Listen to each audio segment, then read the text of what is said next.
Wassalatu wassalamu ala asyrafil anbiya'i wal mursalin Sayyidina wa maulana Muhammadin wa ala alihi wa sahbihi ajma'in. Ashhadu an la ilaha illallah wahdahu la syarika lah wa ashhadu anna Muhammadan abduhu wa rasuluh. Hadirin jemaah salat subuh yang dimuliakan Allah Subhanahu wa taala. Kembali kita akan melanjutkan pembahasan dari usulul iman, perkara-perkara pokok di dalam iman yang diambil dari kitab Usulul Iman. Kemarin disebutkan bahwasannya Islam itu adalah akidah dan syariah sekaligus. Dari dalil dalam Al-Quran dan Sunnah menunjukkan hal itu. Dan pondasi dari akidah Islam adalah rukun iman, yaitu iman kepada Allah, malaikat, kitab, kepada Rasul, kepada hari akhirat, kemudian beriman terhadap takdir baik dan takdir buruk. Di antaranya ayat yang menunjukkan hal ini, firman Allah Subhanahu wa taala, laisal birra an tuwallu wujuhakum qibala al-masyriqi wal maghrib walakinnal birra man amana billahi wal yawmil akhiri wal malaikati wal kitabi wan nabiyyin. Allah berfirman, kebajikan itu bukanlah engkau menghadapkan wajah ke timur ataupun ke barat, akan tetapi kebajikan sesungguhnya adalah engkau beriman kepada Allah, kepada hari akhirat, kepada malaikat, kepada kitab, dan kepada para nabi. Adapun berkaitan dengan takdir, Allah mengatakan inna kulla syai'in khalaqnahu biqadar. Sesungguhnya segala sesuatu telah kami ciptakan dengan qadar. Ya. Kemudian dari sunnah Nabi sallallahu alaihi wasallam, Nabi sallallahu alaihi wasallam pernah ditanya oleh Jibril alaihi salam ketika beliau sedang duduk-duduk dengan para sahabat. Datang Jibril menyerupai seorang laki-laki yang memakai pakaian putih, rambutnya hitam, dan datang kepada Nabi sallallahu alaihi wasallam dan bertanya, "Akhbirni 'anil iman." Kabarkanlah kepadaku, beritahukanlah kepadaku apa itu iman. Lalu kemudian Nabi sallallahu alaihi wasallam menjawab, iman itu engkau beriman terhadap Allah, malaikatnya, kitab-kitabnya, rasul-rasulnya, dan hari akhir. Wa tu'minu bil qadri khairihi wa syarrihi. Kemudian engkau beriman terhadap takdir yang baik dan yang buruknya. Sebagaimana dalam hadis yang diriwayatkan oleh Imam Muslim. Hadirin rahimakumullah, inilah pondasi dari akidah Islam, rukun iman, dimulai dengan iman kepada Allah, malaikat, dan seterusnya. Sekarang kita lihat iman kepada Allah. Iman kepada Allah Subhanahu wa taala itu mencakup 4 hal. Jadi seseorang dikatakan beriman kepada Allah Subhanahu wa taala dengan keimanan yang sebenarnya sampai ia melakukan 4 hal. Pertama, al-imanu biwujudillahi ta'ala. Pertama, mengimani, meyakini adanya Allah Subhanahu wa ta'ala. Tidak ada artinya kita melakukan ibadah-ibadah, melakukan kebaikan-kebaikan, amal soleh, kalau kita tidak beriman bahwa Allah itu ada, kalau kita tidak mengimani keberadaan Allah. Dan keberadaan Allah, adanya Allah Subhanahu wa taala itu bisa diketahui dengan 4 dalil. Ya.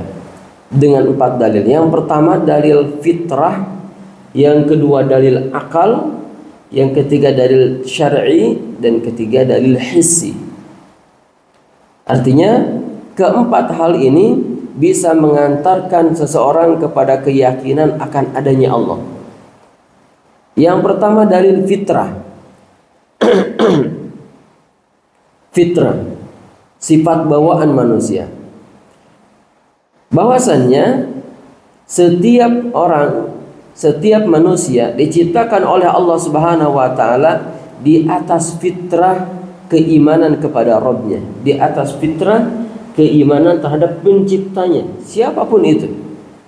Pokoknya setiap manusia yang dilahirkan oleh Allah Subhanahu wa taala ke muka bumi dilahirkan dengan sifat bawaan mengimani penciptanya. Ya. Sebagaimana Allah Subhanahu wa taala mengatakan fitratallahi allati fataran nasa 'alaiha. Fitrah Allah yang dengan fitrah Allah itu atau di atas fitrah Allah Subhanahu wa taala itu Allah menciptakan manusia. Jadi manusia siapapun itu diciptakan oleh Allah Subhanahu wa taala dalam kondisi mengimani penciptanya. Lalu kemudian orang tuanya lah yang menjadikan dia Yahudi. Orang tuanya lah yang kemudian menjadikan dia Nasrani. Orang tuanya lah yang menjadikan dia Majusi. Sebagaimana Nabi mengatakan, "Ma min mauludin illa yuladu 'alal fitrah." Tidak ada bayi yang lahir kecuali lahir di atas fitrah, mengimani penciptanya. Fa abawahu yuhawidanihi, maka orang tuanya lah yang menjadikan dia Yahudi. Wa yunassiranihi, atau menjadikan dia Nasrani. Au yumajjisanihi, atau menjadikan dia Majusi, orang tuanya. Dan di hadis ini Nabi SAW tidak mengatakan dan orang tuanya lah yang menjadikan dia Muslim. Tidak. Karena hakikatnya setiap manusia yang lahir di muka bumi lahir dalam keadaan Muslim, mencintai Rabb-nya, mengimani Rabb-nya, mengimani Tuhannya. Itulah fitrah manusia. Ya, jadi fitrah ini, ya, fitrah ini merupakan sifat bawaan. Ya, Allah Subhanahu wa taala menciptakan manusia di atas itu. Ya, di mana mereka mengimani Rabb-nya, tidak melewati proses berpikir atau merenung, pokoknya beriman saja. Ya. Oleh sebab itu orang-orang yang mengatakan Tuhan itu tidak ada, ya, orang-orang ateis, maka sebenarnya ucapan mereka itu bertolak belakang dengan hati nurani mereka sendiri. Ya.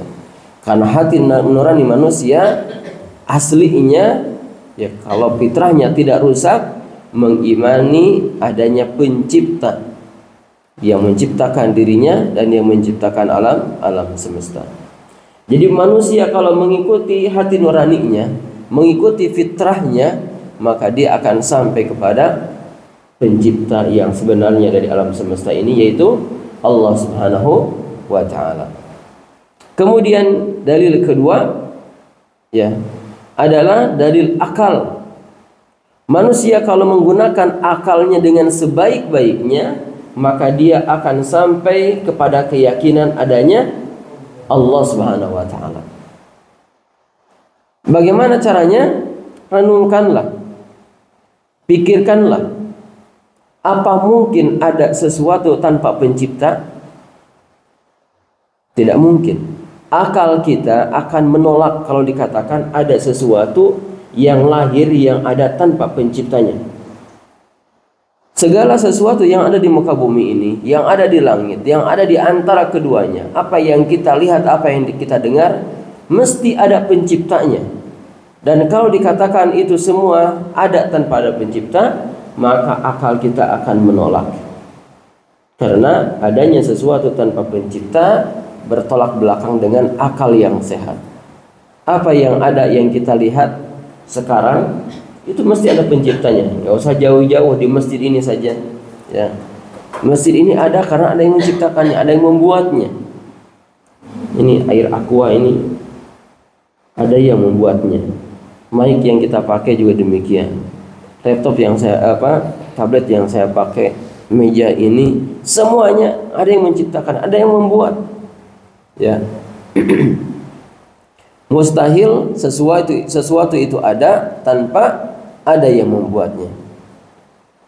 Maka demikian juga langit dan bumi. Demikian juga matahari, bintang-bintang, planet-planet. Ya, semuanya mesti ada yang menciptakannya. Kalau seandainya ada yang mengatakan atau ada yang datang kepada bapak-bapak dan mengatakan, bapak-bapak di hutan anggaplah hutan yang terdekat di kita di Dago Pakar, di tengah hutannya ternyata ada istana yang sangat indah, sangat megah. Di dalamnya ada kamar-kamar, ada hidangan-hidangan, tertata, rapi, bersih. Tapi istana itu ada tiba-tiba. Dalam waktu semalam tiba-tiba ada saja, nggak ada yang menciptakannya. Apakah bapak-bapak akan menerima kabar seperti ini? Tidak akan. Kenapa? Karena bertolak belakang dengan akal. Nah, jika istana yang kecil itu, jika ada tiba-tiba, ya kita akan mengatakan mustahil, nggak mungkin. Maka apalagi dengan alam semesta yang lebih luas, yang lebih besar, yang lebih rumit, yang lebih dahsyat. Apa mungkin dia ada secara tiba-tiba? Mustahil. Ya, mesti ada penciptanya. Ya. Oleh sebab itu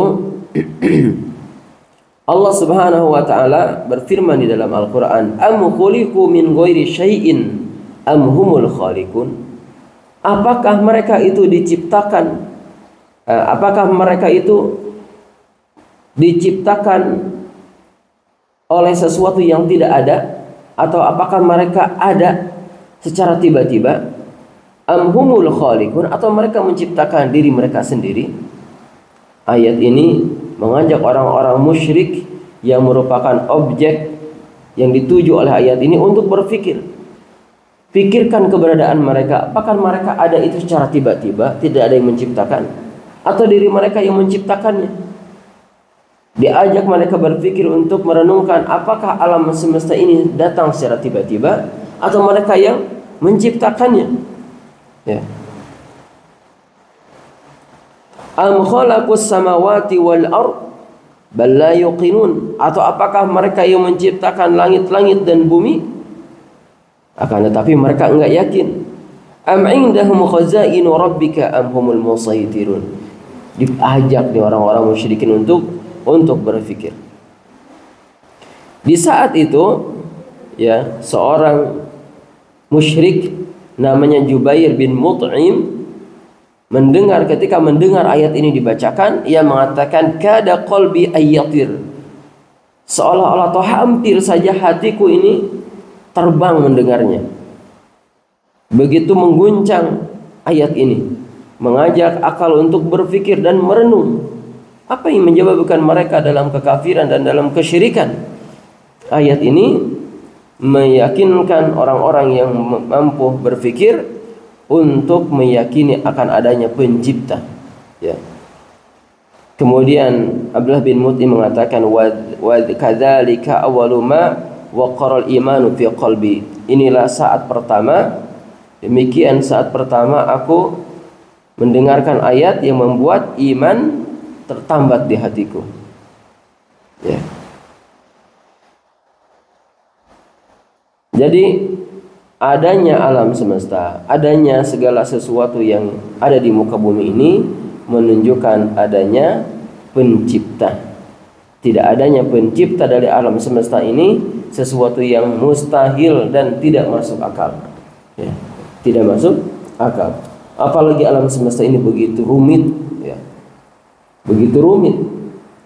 Allah Subhanahu wa taala menciptakan langit itu, penghuninya bukan cuma bumi, ada planet-planet, ada meteor-meteor, ada bintang-bintang yang jumlahnya bukan puluhan, bukan ratusan, bukan ribuan, jutaan, bahkan miliaran. Yang satu sama lain kalau tidak diatur dengan pengaturan yang pas, yang tepat, mungkin bertabrakan. Ya. Jarak matahari dengan bumi diatur sedemikian rupa sehingga pas. Kalau saja lebih dekat sedikit, kepanasan. Ya, kalau jarak bumi dengan matahari ini oleh Allah Subhanahu wa taala dekatkan sedikit saja, kita ini akan kepanasan, atau dijauhkan sedikit saja akan kedinginan. Tapi Allah Subhanahu wa taala meletakkannya dengan pas. Jadi yang kedua dalil akal. Akal yang sehat yang digunakan akan sampai kepada keyakinan adanya Allah Subhanahu wa ta'ala. Yang ketiga dalil syar'i. Ya. Dalil syar'i akan adanya Allah Subhanahu wa ta'ala. Di antara hal yang akan membuat seseorang itu percaya akan adanya Allah, bahwasannya kitab-kitab samawiyah, kitab orang Yahudi, orang Nasrani, Taurat, Zabur, Injil, Taurat dan Injil, itu semuanya membicarakan, mengatakan bahwasannya alam semesta ini ada penciptanya, yaitu Allah. Demikian juga Al-Quran. Ya. Kemudian di dalam kitab-kitab itu disebutkan perkara-perkara yang akan terjadi, lalu kemudian betul-betul terjadi. Di dalam kitab itu, di dalam Al-Quran umpamanya, disebutkan segala sesuatu yang berkaitan dengan manusia. Disebutkan tentang tabiat manusia, disebutkan tentang segala hal yang ada dalam manusia secara detail. Seolah-olah yang menurunkan kitab ini mengetahui persis apa yang ada pada manusia. Nah, ini menunjukkan bahwa memang adanya manusia itu ada penciptanya, sehingga kemudian ia mengetahui persis secara detail tentang segala hal yang berkaitan dengan manusia. Kemudian kitab-kitab itu mengatakan bahwa yang menurunkan kitab itu adalah Allah Subhanahu wa ta'ala. Adanya kitab-kitab termasuk Al-Quran yang mengetahui banyak hal tentang kehidupan menunjukkan bahwa ada pencipta kehidupan itu. Ya. Di dalam Al-Quran Allah Subhanahu wa ta'ala menyebutkan tentang penciptaan manusia, bahwa manusia itu awalnya diciptakan dari setetes mani, jadi segumpal darah, kemudian daging, tulang, ditutup lagi dengan daging, kemudian ditiupkan ruh. Dan ayat ini berbicara sebelum teknologi yang mengetahui tentang proses penciptaan manusia ini ditemukan. Tetapi Al-Quran sudah berbicara, dan di zaman ini terbukti bahwa tahapan-tahapan ya penciptaan manusia seperti itu tidak bertolak belakang dengan penelitian ilmu kedokteran modern, bahkan sesuai gitu. Ini menunjukkan benarnya apa yang ada di dalam Al-Quran itu. Di dalam Al-Quran juga umpamanya Allah Subhanahu wa ta'ala menyebutkan tentang beberapa fenomena alam yang kemudian betul-betul terjadi dan terlihat, manusia bisa melihatnya. Umpamanya Allah Subhanahu wa ta'ala menyebutkan bahwasannya di antara gunung-gunung itu ada yang berwarna merah, ada yang berwarna hijau, ada warna-warni ya. Lalu kemudian setelah sekian abad tersingkap bahwa di sebuah tempat ada gunung yang memang punya warna-warni seperti itu ya, seperti warna-warna pelangi.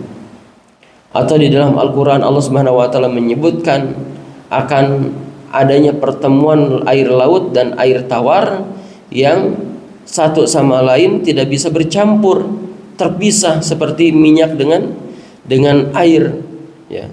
Lalu kemudian barulah beberapa tahun kemudian ditemukan itu, dan banyak hal lagi yang disebutkan terlebih dahulu dalam Al-Quran baru kemudian terjadi setelah Al-Quran itu turun. Contoh lagi umpamanya kemenangan orang Romawi terhadap orang-orang Persia. Di dalam surat Ar-Rum Allah mengatakan gulibatur Rum wa hum fi adnal ardi wa hum min baghdhi wa labihim sayaglibun. Lalu kemudian Allah mengatakan orang Romawi ini dikalahkan oleh orang Persia dan kelak orang Romawi akan menang kembali. Ayat ini turun ketika orang-orang Romawi baru saja kalah oleh orang-orang Persia. Lalu kemudian Allah mengatakan Romawi akan menang kembali. Dan betul, 7 tahun kemudian orang Romawi menang atas orang Persia. Maka zat yang menurunkan Al-Quran ini seolah-olah tahu dengan apa yang akan terjadi. Maka ini pun mengantarkan kepada keyakinan bahwa memang adanya Al-Quran ini atau Al-Quran ini diturunkan oleh zat yang mengetahui kehidupan. Dialah Allah Subhanahu wa taala. Kemudian dalil keempat ada dalil hissi. Ya. Di antaranya adalah bahwasannya kita mendengar, kita melihat, bahkan menyaksikan pengabulan doa. Adanya pengabulan doa menunjukkan adanya pencipta alam semesta ini, menunjukkan adanya zat yang mengabulkan doa itu sendiri. Ya. Kita sering berdoa, lalu kemudian terbukti, ya, terkabul. Siapa yang mengabulkan doa itu? Nah, adanya pengabulan doa menunjukkan adanya Allah Subhanahu wa taala. Ketika Nabi sallallahu alaihi wasallam di hari Jumat sedang berkhutbah, tiba-tiba datang seorang Arab Badui dan mengatakan, teriak di ujung pintu dan mengatakan, "Ya Rasulullah, halakal mal wa ja'al 'iyal fad'u Allah lana." Ya Rasulullah, harta-harta rusak. Ya. Harta-harta rusak. Orang miskin juga semakin bertambah itu. Karena apa? Karena musim panas paceklik, karena kekeringan. Fad'ullaha lana, maka berdoalah untuk kami, turunkan air, turunkan hujan. Farafa'a yadayhi, maka kemudian Nabi sallallahu alaihi wasallam mengangkat tangannya, wada'a, lalu kemudian berdoa, fathara sahab amsalul jibal, lalu kemudian setelah itu tiba-tiba awan-awan berkumpul. Dan sebelum Nabi sallallahu alaihi wasallam turun dari mimbarnya, hujan sudah terlihat turun, bahkan membasahi jenggot Nabi sallallahu alaihi wasallam. Di Jumat berikutnya, orang tadi, di riwayat yang lain mengatakan orang lain itu berseru, "Ya Rasulullah, bangunan kita rusak, harta-harta tenggelam, hujannya terus menerus sepanjang hari sehingga kemudian menimbulkan banjir yang menyebabkan harta banyak yang terendam. Fad'ullaha lana, maka berdoalah kembali kepada Allah." Maka kemudian Nabi sallallahu alaihi wasallam mengangkat tangannya berdoa kepada Allah Subhanahu wa taala agar dihentikan hujan. Maka kemudian setelah itu hujan tidak turun. Siapa yang mengabulkan doa? Adanya pengabulan doa, adanya zat yang menciptakan alam semesta. Kemudian para nabi, ya, para rasul diberikan tanda-tanda kenabian mereka atau disebut dengan mukjizat, ya. Yang mana mukjizatnya itu disaksikan oleh manusia, didengar oleh mereka, dan merupakan bukti yang nyata akan adanya zat yang mengutus mereka. Benarnya zat yang mengutus mereka, yaitu Allah Subhanahu wa taala. Ya. Nabi Musa memukul lautan dengan tongkat, lalu kemudian lautannya terbelah. Lalu kemudian di dalamnya ada 12 jalan yang terbentang. Lalu kemudian lautan airnya ini tertahan, terbelah, yang satu sama lain, sebelah kanan dan sebelah kirinya menggunung seperti gunung yang besar. Airnya tertahan. Siapa yang bisa melakukan itu? Dialah zat yang memerintahkan Musa untuk memukulkan tongkatnya ke air. Ya. Demikian juga Nabi Yunus, ya, bisa bertahan di dalam ikan paus berhari-hari dan dia tidak binasa. Dikeluarkan kembali dari mulutnya, dari perut ikan dalam keadaan kepayahan, tapi kemudian dia selamat. Siapa yang menyelamatkannya? Berhari-hari di dalam perut ikan. Yang menyelamatkannya adalah zat yang mengutusnya. Nabi sallallahu alaihi wasallam ditantang oleh orang Quraisy, tunjukkanlah tanda-tanda kenabianmu. Lalu kemudian Nabi sallallahu alaihi wasallam menunjuk bulan, tiba-tiba bulan terbelah. Ya. Bulan terbelah dan mereka menyaksikan terbelahnya bulan itu. Siapa yang bisa memberikan kekuatan kepada Nabi sallallahu alaihi wasallam untuk bisa melakukan itu? Dialah zat yang mengutus Nabi sallallahu alaihi wasallam Allah Subhanahu wa taala. Ya. Inilah yang pertama. Iman kepada Allah Subhanahu wa taala itu, hadirin rahimakumullah, pertama cakupannya pertama adalah beriman terhadap adanya atau wujud Allah Subhanahu wa taala. Beriman terhadap keberadaan Allah Subhanahu wa taala, bahwa Allah Subhanahu wa taala itu ada, dan adanya Allah itu bisa diketahui dengan akal, dengan syariat, kemudian dengan fitrah, dan dengan hissi.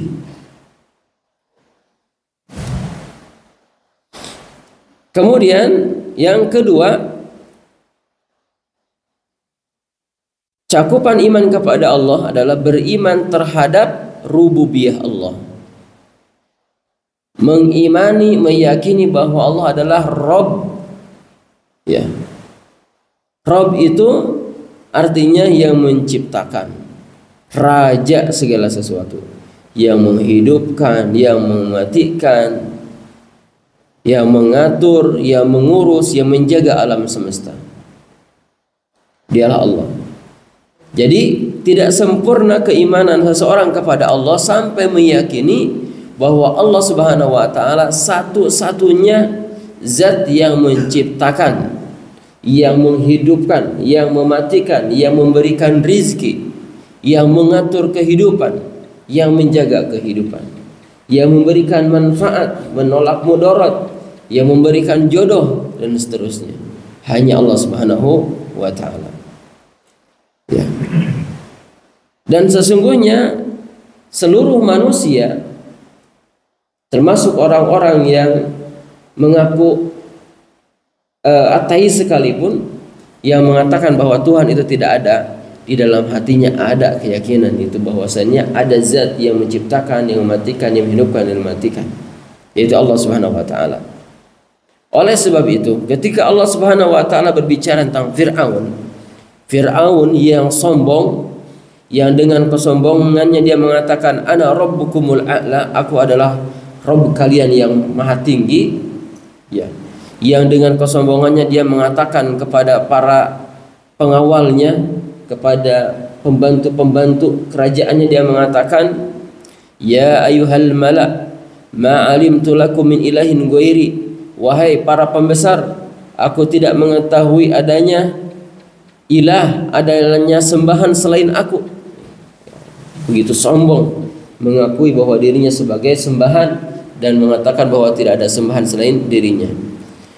Ternyata Fir'aun yang sombong ini, di dalam hatinya dia memiliki keyakinan bahwasanya yang menciptakan alam semesta dan seterusnya adalah Allah.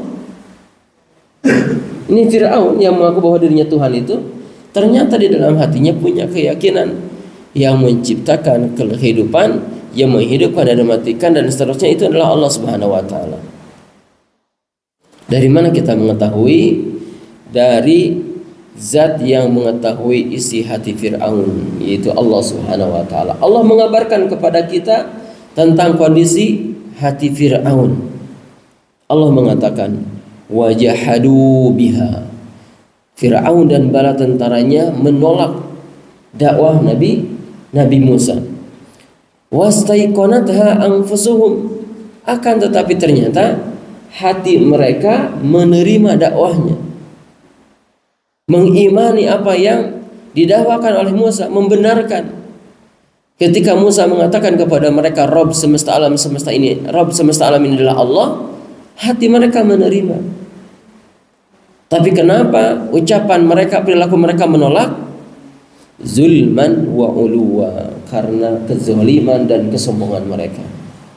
Hati mereka menerima, tetapi mereka berlaku zalim, mereka merasa diri tinggi, sombong, lalu kemudian apa yang di hati mereka ditutupi dengan ucapan mereka. Ya. Oleh sebab itu Nabi Musa tanpa rasa takut mengatakan kepada Fir'aun, laqad alimta ma anzala haula'i illa rabbus samawati wal ard basair wa inni la'adhunnuka ya Fir'aun mathbura. Musa dengan lantang di hadapan Fir'aun mengatakan, laqad alimta, sungguh engkau telah mengetahui wahai Fir'aun, ma anzala haula'i, tidaklah turun, ya, tidaklah turun apa yang aku dakwahkan kepadamu itu, apa yang aku dakwahkan kepadamu itu tidaklah turun illa rabbus samawati wal ard, kecuali diturunkan oleh Rabbnya alam semesta ini, Allah Subhanahu wa taala. Basair, dan kamu mengetahuinya dengan ilmumu. Oleh sebab itu, wa inni la adzunnuka ya Fir'auna mathbura, maka sungguhnya aku meyakini wahai Fir'aun bahwa engkau akan celaka. Nabi Musa tahu bahwa Fir'aun itu sebenarnya dalam hatinya tidak mendustakan apa yang ia dakwahkan kepadanya, tapi kesombongan, kezaliman yang ada pada dirinya itulah yang mendustakan, yang membuat ia mendustakan. Maka Nabi Musa mengatakan, la adzunnuka ya Fir'aun mathbura, maka aku meyakini, aku menyangka bahwa engkau Fir'aun akan binasa. Dan Fir'aun tidak berkata-kata lagi. Ini menunjukkan bahwa apa yang disampaikan oleh Musa itu benar, ya. Oleh sebab itu juga orang-orang musyrik dari kalangan orang-orang Quraisy atau orang-orang Arab yang didakwah oleh Nabi Muhammad SAW, kendati pun mereka, ya, beribadah di hadapan berhala-berhala, ternyata mereka meyakini bahwasanya Rabb alam semesta ini adalah Allah. Jadi orang-orang musyrikin Quraisy, hadirin rahimakumullah, jangan bayangkan bahwa mereka itu orang-orang yang tidak mengenal Allah. Mereka itu meyakini bahwa yang menciptakan alam semesta, yang mengurus dan mengaturnya serta memberikan rezeki adalah Allah, ya. Oleh sebab itu, kalau mereka ditanya, limanil ardu wa man fihima in kuntum ta'lamun, siapa yang memiliki langit, siapa yang memiliki bumi dan apa-apa yang ada di dalamnya, kalau kalian mengetahui, sayaquluna Allah, maka mereka akan menjawab Allah. Allah yang memiliki bumi ini. Qul afala tadhakkarun, kalau begitu kenapa kamu enggak mengambil pelajaran? Kemudian berikutnya Allah mengatakan, qul marrabbus samawati sab'i wa rabbul arsyil azim, katakanlah Muhammad kepada mereka, siapakah Rabb langit yang 7 dan Rabb arsy yang agung? Sayaquluna Allah, mereka akan menjawab Allah. Lillah, milik Allah. Qul afala tattaqun, kalau begitu kenapa kamu tidak bertakwa? Qul man biyadihi malakutu kulli syai', katakanlah, tanyakan kepada mereka lagi, siapakah yang di tangannya kerajaan segala sesuatu? Wa huwa yujiru wa la yujaru alaih, dialah yang dibutuhkan dan tidak membutuhkan apapun. In kuntum ta'lamun, kalau kalian mengetahuinya. Sayaquluna lillah, maka mereka akan menjawab Allah. Qul fa anna tusharun,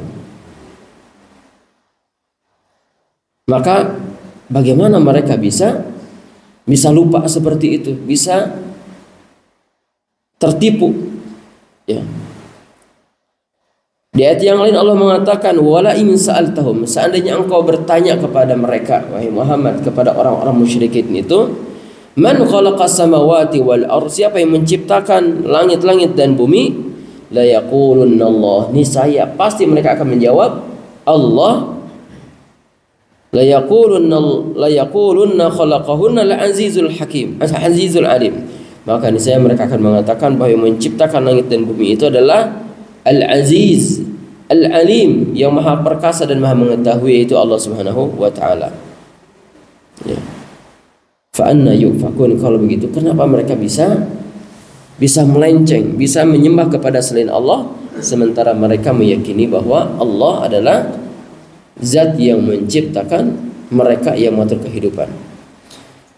Oleh sebab itu hadirin rahimakumullah, tidak sempurna iman kita sampai kita meyakini bahwa yang menciptakan, yang menghidupkan, yang mematikan, yang mengatur alam semesta dan menjaganya adalah Allah Subhanahu wa taala. Tapi ingat, kalau kita meyakini dan beriman kepada Allah, kalau hanya sampai sana saja, kalau hanya sekedar meyakini bahwa Allah ada dan meyakini bahwa Allah itu yang menciptakan dan menghidupkan, mematikan, orang-orang kafir Quraisy juga begitu. Oleh sebab itu, wajib kita mengetahui cakupan iman kepada Allah yang berikutnya, yaitu iman terhadap uluhiyah, kemudian iman terhadap iman dan nama dan sifat-sifat Allah, yang insya Allah akan kita bahas di pertemuan yang akan datang. Di pagi ini kita menyebutkan bahwasannya cakupan iman kepada Allah itu ada 4. 2 telah disebutkan, yaitu meyakini adanya Allah, yang mana adanya Allah itu bisa diketahui dengan akal, dengan kitab, dengan fitrah dan hissi. Kemudian yang kedua, beriman terhadap rububiyah Allah Subhanahu wa taala. Meyakini bahwa Allah itu Rabb. Ya, Rabb itu maknanya yang menghidupkan, yang mematikan, yang menciptakan, raja, yang menjaga kehidupan, yang mengatur kehidupan, dan makna-makna yang seperti itu. Itu makna Rabb. Demikian, semoga yang saya sampaikan pada kesempatan pagi ini menambah ilmu bagi kita tentang Allah Subhanahu wa taala, menambah ilmu kita terhadap rukun iman yang merupakan pondasi atau akidah, pondasi bagi akidah kita. Kita cukupkan. Subhanakallahumma bihamdik, asyhadu an la ilaha illa anta, astaghfiruka wa atubu ilaik. Wa sallallahu ala Muhammadin wa ala alihi wa sahbihi wa baraka. Alhamdulillahi rabbil alamin. Assalamualaikum wabarakatuh.